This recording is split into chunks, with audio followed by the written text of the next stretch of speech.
What's up guys, welcome back to Pat Outdoors. Today we're going to be working on my Extreme Wheel ES. This is my 88 volt electric dirt bike. Now there are definitely a lot of things I really like about this bike, such as how it rides on the road and how quick it is. This thing makes 10,000 watts right out of the box, but there are definitely quite a few things I wish I could change on it, starting with the looks. It's hard to ignore that there's quite a lot of lime green going on here, and it makes the orange decals on this fork look super random. And this headlight area just looks a little odd to me with the signal light sticking out like that mounted on the horn, and then there's this open area in the middle. I just want to clean this up and make it look a little bit more streamlined. And there are also a few things that I noticed when I last took this thing out on the trails. As far as ergonomics, the brake levers are just simply way too big and stuck out way too far from the handlebar. I found it exhausting to pull it with one finger.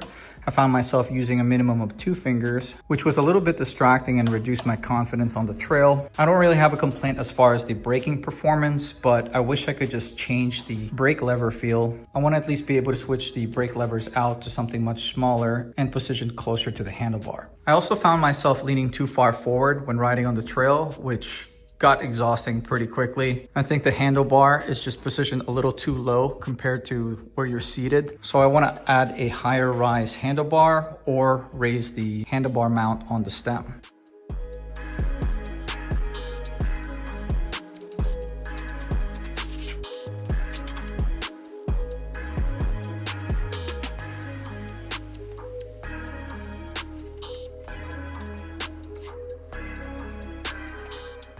I haven't really done too much with the bike yet, but just removing all the decals already makes it look a lot better. I'm going to be replacing these stock brake levers with some aftermarket ones that are designed for a Sur-Ron Ultra B. The mounting holes and the contact points seem to line up pretty good, so hopefully it works. I like these because it's over an inch shorter than the stock one, and there's also some adjustability on the inside of the lever in case you want it closer or further out from the handlebar. It also gives it a little bit of give if the bike were to fall on that side. Seems to be a direct fit. Learned something new today. If you have an Extreme Wheel ES and you want to upgrade your brake levers, get some for an Ultra B. And it's a perfect fit.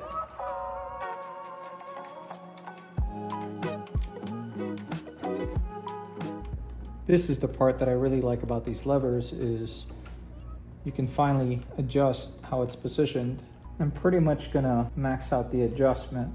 That setting pretty much brings the lever exactly where I want it, where it maxes out before it even hits my hand. This is gonna be a lot easier for me to use on the trail. Look at how much bigger the stock ones are. It's definitely a good first upgrade for this bike. I think I got these for like 40 bucks on Amazon. If you're interested in checking out any of the parts that we're using for this project, I'll have everything linked in the description below.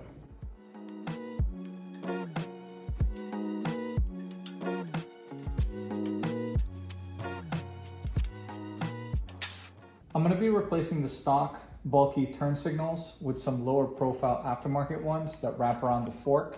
It's going to be a lot more low profile. I think it's going to clean up the look quite a lot, but we got to make sure that they work first.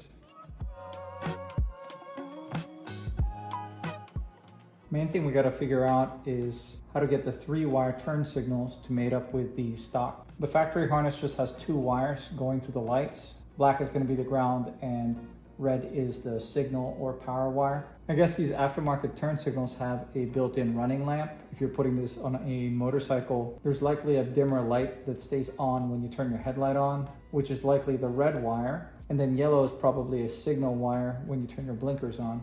In theory, I should be able to mate up the black with the black and then combine red and yellow on the lamp and wire that up to red on the bike, which should light up all of the LEDs on the strip.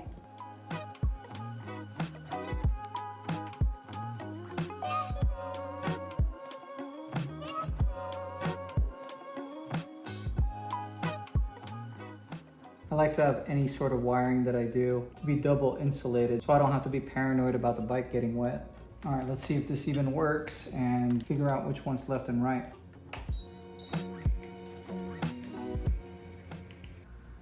They both work and they're both very bright.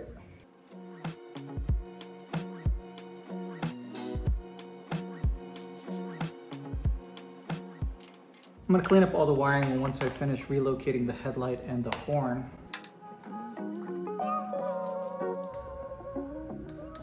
That is pretty awesome. Next, I'm gonna reposition the stock headlight so it's at least an inch higher than where it is right now. So you can see it's mounted on like some sort of dropper bracket, which I'm gonna be replacing with a stock Sur-Ron headlight bracket. And then at the same time, I'm also gonna be throwing in a 20mm handlebar mount riser. This was actually an extra piece from my Warp 9 handlebar mount kit for my Talaria. Not 100% sure if it's gonna be compatible, but it's a flat surface at the bottom and at the top, so I can't really see a reason why it wouldn't work. Then we're just using some longer Allen bolts to get everything secured.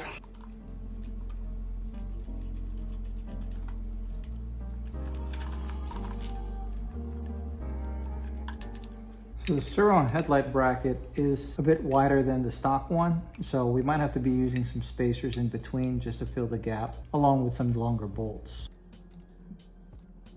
I'm gonna torque it down once we have everything mounted on the bike though. So we're gonna do Sur-Ron headlight bracket first, and then the 20mm riser block. Then we'll put the handlebar mount on top of everything and put the longer bolts through. Well, once you get one bolt threaded, the rest should be easy. Just gotta make sure that none of the wires get pinched and that there's plenty of slack before you torque everything down.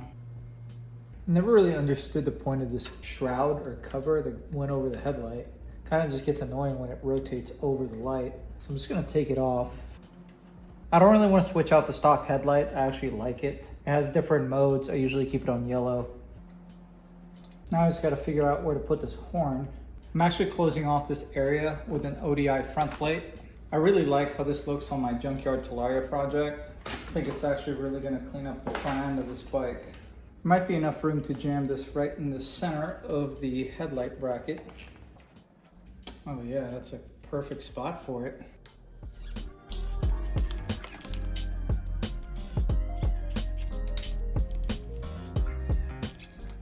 Look at that. That does not even look like the same bike anymore. The front end looks so much sleeker with the headlight relocated. Low profile turn signals. I do like having that option when I'm riding this on the street. Here's that yellow I was talking about. And the horn tucked really nicely behind the ODI plate. The look of this bike is really starting to grow on me. Wasn't a big fan of the prototype look at first, but kind of reminds me of a Cybertruck in a way. And I'm tempted to just complete the whole look by rewrapping the whole green section with brushed aluminum.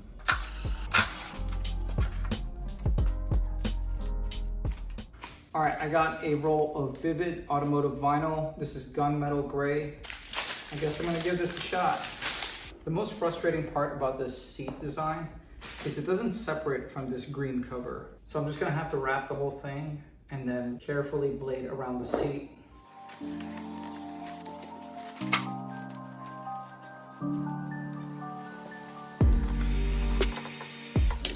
I don't think the vinyl's adhering to the plastic too well. Yeah, as you can see, it seems like it lifts pretty easily on this plastic surface. Cybertruck look is a no-go. And in case you're curious what's inside here, it is all battery. This is an 88 volt nominal, 100 volts fully charged, 40 amp hour lithium battery pack using Samsung 50S cells. Harness is up here, controller is down here, and motor is tucked all the way down here. This is a gear reduction motor, and the rear wheel is directly connected to it with this chain. There's no additional belt or anything.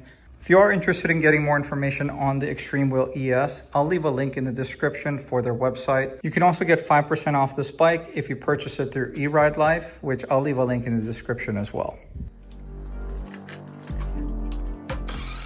If you're enjoying today's video so far, do me a favor and hit that like button. And if you like this kind of content, want to keep up with the Extreme Wheel ES or any of my other projects, make sure you subscribe to this channel and turn your bell notification on.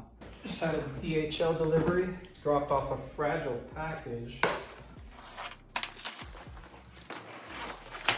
It's a custom sign I ordered. This company, Hyperlight, reached out to me and asked if I wanted a new sign for the garage. They said they would make it exactly the same as my profile icon, And here's what it looks like fully unwrapped. I think they did a really good job with the details. This is my Fox V1 helmet with my 100% goggles on, and a GoPro Hero 7. This is my wife. This is actually based off of a photo when we were riding this trail called Peters Mill Gap, which we'll be going to in this video. And here's everything else that came in the package with it. The power block, mounting hardware. You can either hang it or mount it directly on the wall with these stainless steel posts. The remote, RF dimmer. I'm pretty sure this is what controls all the LEDs on there. Let's go plug this in and see what it looks like in the dark. Turned on. Looks like there's a bunch of presets here for how dim you want it. That's what 10% looks like. 20, 100. I actually don't know if my phone camera is gonna pick this up well. Let me turn the lights off. Wow, that is so freaking cool.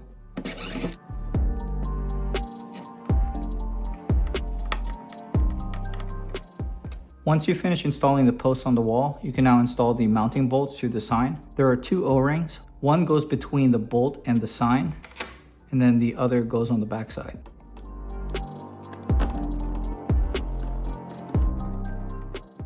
And here's a closer look at how it's mounted. Man, I'm super pumped to see how that turned out. And it took less than 10 minutes to install, so I might have to get another one for inside the house. If you are interested in getting a custom sign for your garage or your office, make sure you check out Hyperlight and use discount code PATOutdoors. I haven't adjusted the chain tension since we got this bike, so let's take care of that before we take this thing out. Check this out. I actually haven't seen this on a dirt bike before. You just turn this bolt clockwise and it pulls the axle blocks back. Usually the adjustment bolt is over here and there's a jam nut that's hard to get to push the axle blocks back. But on the Extreme Wheel ES, it's as easy as that. Just gotta make sure that you're adjusting both sides evenly so the rear wheel is tracking perfectly straight.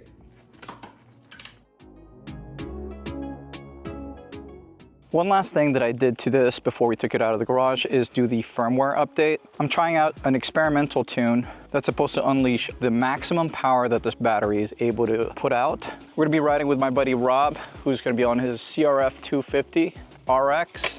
Hopefully we can keep up today.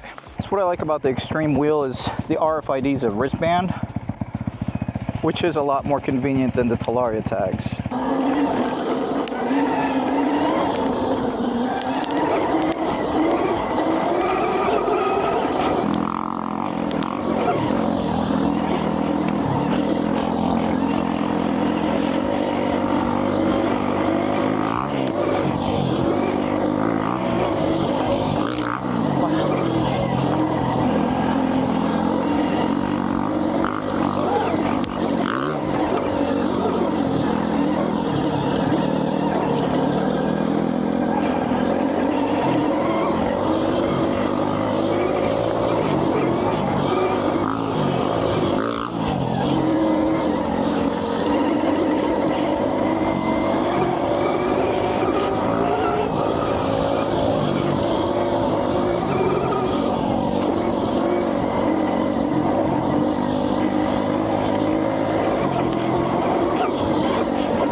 Definitely catch some air on this thing pretty easily.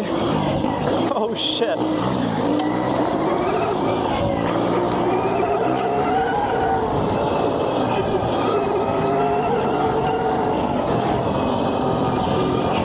Dude, I love these trails.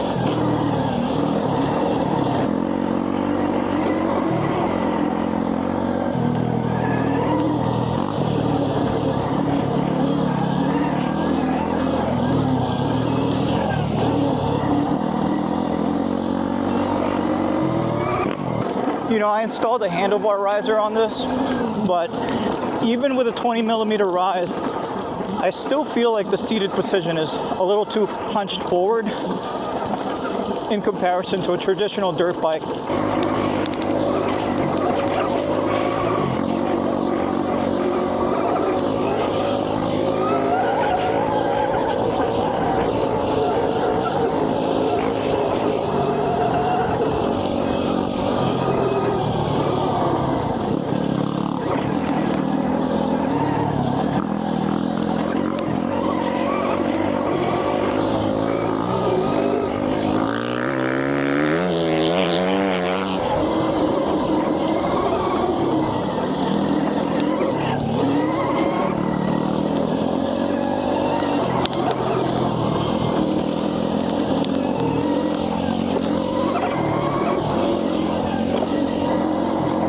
pretty sure I just bottomed out the suspension over there.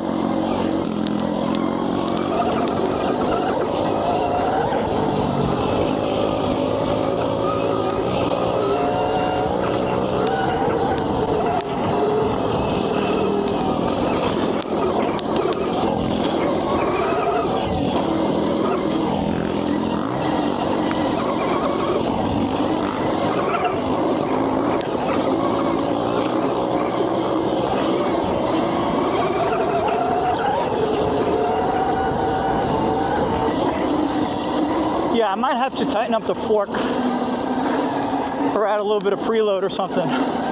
Oh, dude, so much arm pump. So this bike does have all the power that I'm looking for. The suspension up front does seem a little bit underqualified for this type of terrain with this much weight on it. The rear is okay, but it does seem like it bucks me forward a little bit. Might have to slow down the rebound. Can you come here and feel this shock reservoir real quick? Yeah, that's hot as shit.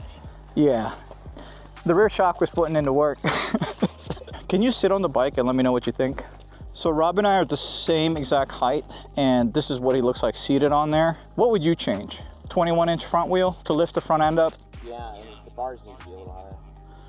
Wow, and I already raised it. So this is coming from somebody who just hopped off a dirt bike a minute ago.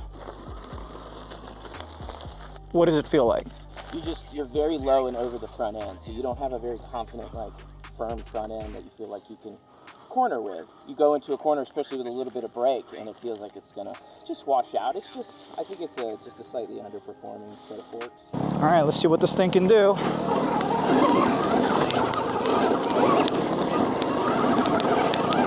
Oh no, this is rocky as hell. Ooh, that was definitely my skid plate. I got no doubt that this bike can do it. It's just not pleasing. Why do you always take us to these type of places? You know what I'm really excited to ride on technical stuff is my electric mountain bike with a CYC motor, but my battery for that project doesn't come in for at least another couple weeks. Holy shit, the throttle just jumped on me. It's weird. See, before the firmware update, I don't remember it being this sensitive, and when you're in a technical terrain, it just jumps forward a little too quickly. Begode app, connect to the controller. Let's go into the settings. I just changed operating mode from racing mode to off-road mode. I think that might have something to do with the throttle curve. Look at that. That is a lot more manageable. Oh, it's a climb.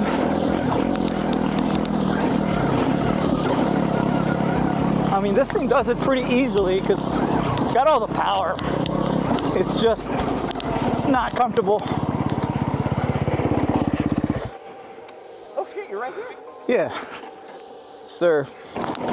Yeah, I did activate regen braking when I made changes to the tune, which is definitely helping out in these situations where I'm just decelling, going downhill, and I don't even have to be on the brakes anymore. They have 9 different adjustments for regen, and I currently have it on the third to the weakest one, and it seems to be about right. Almost feels like natural engine braking. Yeah, no brakes.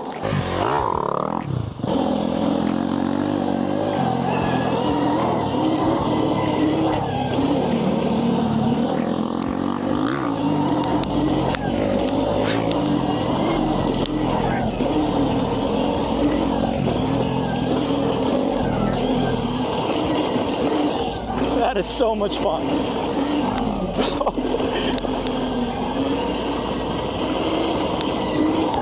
Whoa.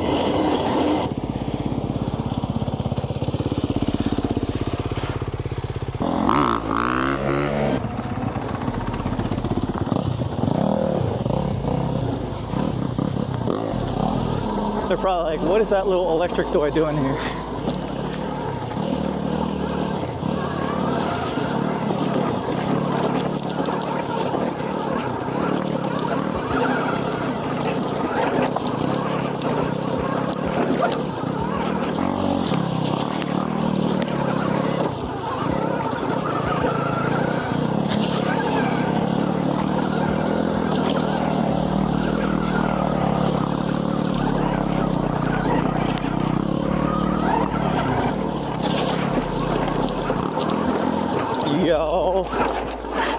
This is definitely the maximum this bike is designed for.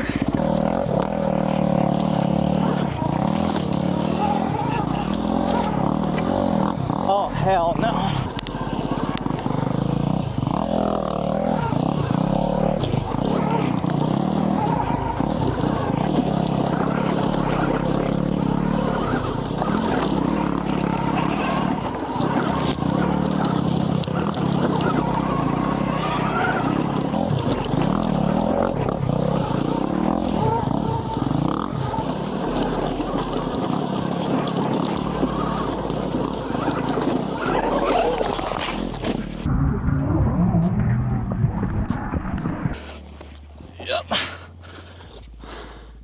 I think that's it.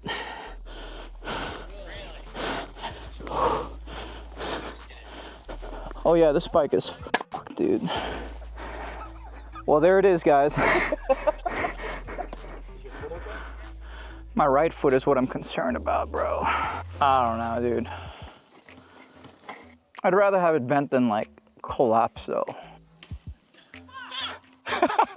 I think the stick's gonna fit perfectly in there.